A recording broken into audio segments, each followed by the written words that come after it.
ओम नमः शिवाय। शिवजी सदा सहाय। ओम नमः शिवाय। गुरुजी सदा सहाय। जय गुरुजी। गुरुजी के चरणों में शत शत कोटि कोटि प्रणाम। जय गुरुजी संगत जी। आज गुरुजी की कृपा से मैं गुरुजी की किताब दिव्य आबा, जो हमारे लिए सबसे बड़ा गुरु ग्रंथ है, पढ़ने जा रही हूँ। आप सब संगत जी भी सुनिएगा। जय गुरुजी। गुरुजी कृत देवालय। दूर राजधानी के कोलाहल से दूर एक स्थान है जहाँ पर लोगों की आत्माएं पुनः प्रसारित हो सकती हैं और उनके हृदय वहाँ के सौंदर्य में डूब जाते हैं। यहाँ पर स्वच्छ वायु है, धूप हरी है और आंखें चमकते हुए श्वेत संगमरमर भवन के ऊपर काली चट्टान से बने हुए विशाल लिंग से साक्षात्कार करती हैं। लिंग संदेश देता है कि ये स्थान शिव का आसन है। गगन की ओर उभरता हुआ लिंग शिव धर्म, साधु भाव और एक नई धार्मिक चेतना की घोषणा करता है। प्रवेश करते ही ज्ञान एवं प्रतिभा के धनी गणेश की लघु मूर्ति आगंतुक का स्वागत करती है। उसके थोड़ा आगे बाहर उद्यान में एक अति सुंदर युवा शिव की प्रतिमा स्थापित है। कर्पूर गौरम करुणावतारम संसारसारम भुजगेंद्रहारम सदा वसंतम हृदयारविंदे भव भवानी सहित नमामि। उनके विशाल करुणा से पूरित सुंदर नयन खुले हुए हैं, मुख अर्ध मुस्कान से आनंदित है और एक हस्त आशीष देने के लिए उठा हुआ है। वह एक अति विशाल कमल पुष्प पर विराजमान है और उनके सिर पर शेषनाग की छत्रछाया है। अंदर मंदिर में पीतल निर्मित महेश्वर इसी मुद्रा में विराजमान हैं। उल्लेखनीय है कि महायोगी शिव तपस्या नहीं कर रहे हैं। ऐसा प्रतीत होता है मानो अभी तपस्या समाप्त कर एक पैर नीचे कर अपने भक्तों की समस्याओं का समाधान करने के लिए तत्पर हैं। मुख्य कक्ष में ओम नमः शिवाय सामने दीवार पर अलंकृत है। ये शिव और गुरुजी दोनों एक ही हैं का अपने उन भक्तों को आशीर्वाद का अविनाशी वचन है जिन्हें उन पर श्रद्धा और विश्वास है। असंभव लिंग निर्माण। ये गूढ़ तथ्य कि ये स्थान वास्तव में त्रिकालदर्शी शंकर महादेव का ही है। निर्माण काल के समय हुई विलक्षण घटनाओं से निर्माण से संबंधित और जो वहाँ पर सदा जाते रहते हैं उन महानुभावों के अनुभवों से स्पष्ट हो जाता है। मंदिर निर्माण के समय कार्य में अनेक बाधाएं आईं और प्रत्येक अवसर पर चमत्कारिक रूप से वह दूर भी हो गई। ये गुरुजी के निजी हस्तक्षेप के कारण ही संभव हुआ। निर्माण प्रारंभ होने से पूर्व इस भूमि खंड पर अनेक झाड़ियाँ, वृक्ष और विशाल शिलाखंड और पत्थर थे जिन्हें साफ करना और हटाना आवश्यक था, परंतु हर झाड़ी और पत्थर के नीचे सर्प था। एक को हटाने पर और प्रकट हो जाते थे। ये देखकर वहाँ पर कार्य करने वाले कर्मी भाग गए। अडिग निर्माण प्रभारी रघुबीर नामक एक सिख भक्त, संयोग से जिनकी दृष्टि अति क्षीण थी, गुरुजी पर विश्वास रखने वाले श्रद्धालुओं के लिए एक और प्रसंग ने और कर्मी बुलाए, किंतु इतने सर्पों को देखकर वह भी भागे।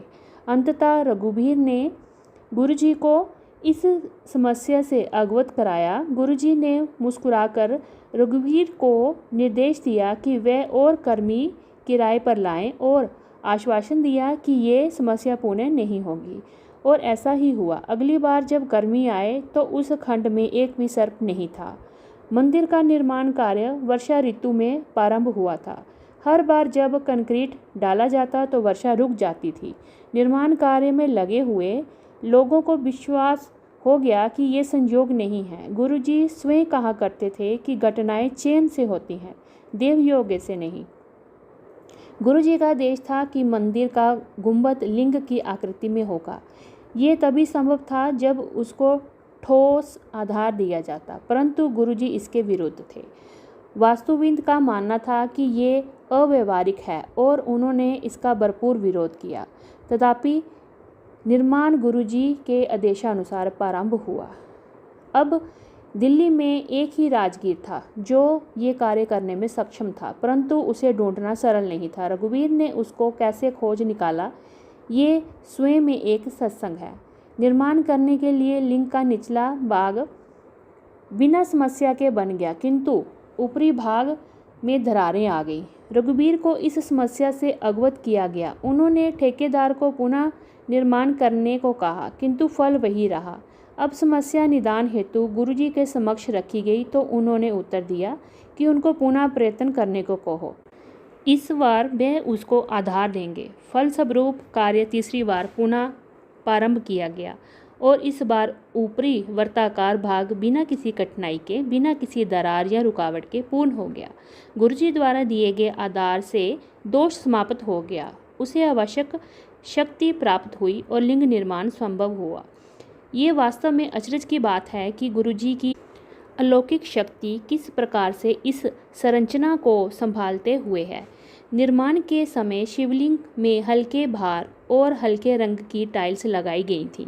बाद में इनको काली ग्रेनाइट से अंतरित कर दिया गया। तत्पश्चात लिंग के मध्य में एक भारी भरकम फानूस शैंडलियर भी टांग दिया गया। इस प्रकार न केवल एक असंभव रचना हुई, उस पर वजन भी डाल दिया गया। ये गुरुजी की कृपा ही है जिसके कारण लिंग अपने स्थान पर इस विश्व के भौतिक नियमों के प्रतिकूल आज भी स्थिर है। चमत्कृत भूमि।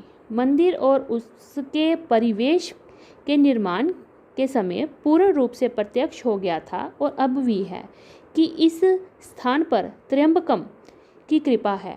अनौपचारिक दर्शक भी यहाँ के फूल पौधे और वृक्षों का विशिष्ट उपज देखकर अचंभे में पड़े बिना नहीं रहते।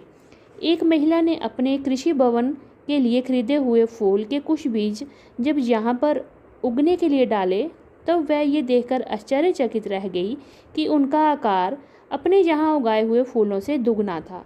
एक बार गुरुजी ने मंदिर की दूब पुनः बिछाने की आज्ञा ली गई। उन्होंने सहर्ष ही ये स्वीकार कर लिया, किंतु अधिक समय शेष नहीं था। मंदिर में एक आयोजन का समय बहुत निकट था। देवालय के माली ने तो अपना कार्य पूर्ण कर दिया था, पर दूब बिछाने के बाद ये स्पष्ट हो गया कि ये निर्णय दो कारणों से अनुचित था। प्रथम, दूब को पूरी तरह से उगने के लिए अधिक समय की आवश्यकता थी। दूसरा, जे कि जिस प्रजाति की दूब डाली गई थी वह पहली कटाई से पूर्व पैर में चुभती है और उसके पश्चात ही मलमल की तरह नरम होती है। समय के अभाव में ये दोनों असंभव प्रतीत हो रहे थे, किंतु कुछ ही दिनों में दूब की आश्चर्यचकित करने वाली वृद्धि को देखकर सब विस्मित रह गए। दूब की पहली कटाई आयोजन से काफ़ी पूर्व करी गई और उपज इतनी अधिक थी कि आयोजन से पूर्व एक और कटाई की आवश्यकता पड़ गई। आयोजन के समय प्रांगण में दूब की उत्कृष्टता देखकर आगंतुक प्रशंसा किए बिना नहीं रहे। इस प्रसंग को सुन और देखकर दूब के विशेषज्ञ भी विश्वास नहीं कर पा रहे थे। सर्वव्यापी गुरुजी। देवालय में यदाकदा कुछ आश्चर्यजनक घटनाएं होती रहती हैं जो दैविक अलौकिक शक्ति की ओर संकेत देती हैं। मंदिर में दर्शकों ने अक्सर प्रांगण में शिव की प्रतिमा के भाव बदलते देखे हैं और वर्ष 2006 में होली के अवसर पर मुख्य सभागृह में पीतल की शिव प्रतिमा पर एक स्थान पर रंग लगा देखा गया। ये सुनिश्चित है कि सर्वव्यापी गुरुजी की दृष्टि सदा मंदिर पर रहती है। एक अध्यापिका का वृतांत वर्णनीय है। गुरु पूर्णिमा के अवसर पर वह प्रातःकाल 6:15 बजे अपने विद्यालय जाने से पूर्व मंदिर गई। उस पवित्र दिन केवल माली ने उनको वहां पर अपने गुरु का अभिवादन करते हुए देखा, किंतु ये अर्ध सत्य है, किसी और ने भी उनको वहां पर देखा था। जब वह गुरुजी के दर्शन हेतु अगली बार एम्पायर स्टेट आई तो गुरुजी ने उनको बुलाया और बोले कि वह गुरु पूर्णिमा के दिन सुबह 6:15 बजे मंदिर गई थी। वह अपने ध्यान में उनको देख रहे थे।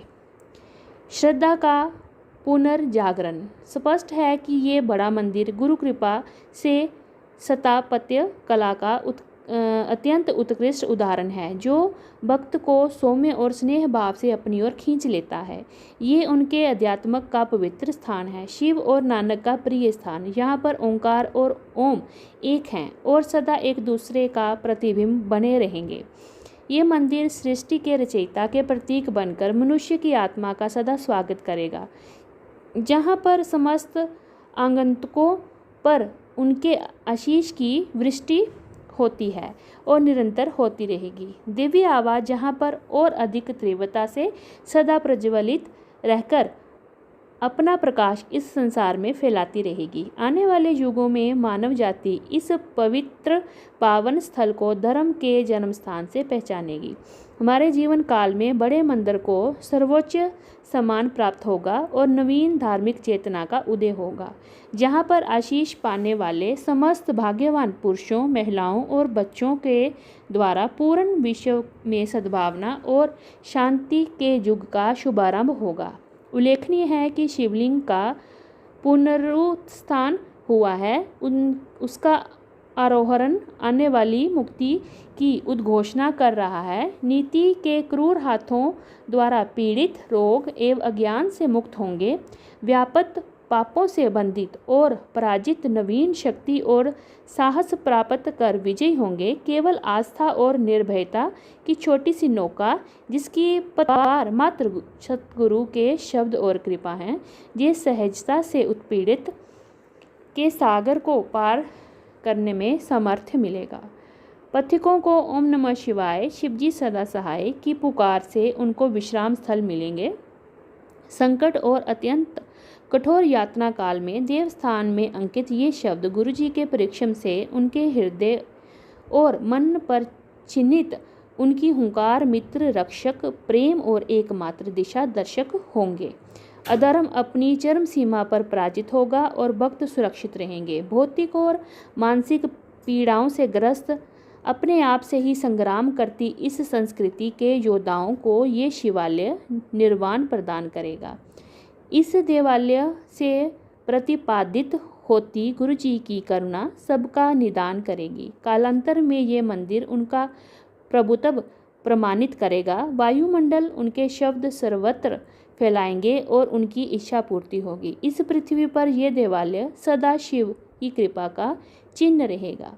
सब आए इस पवित्र स्थान पर शिव कृपा से मन में अंकित हो, सबकी अभिलाषाएं पूर्ण। सतगुरु रखें हमें सदा अपनी शरण में।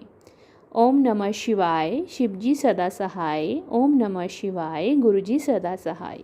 जय गुरुजी, शुक्राना गुरुजी।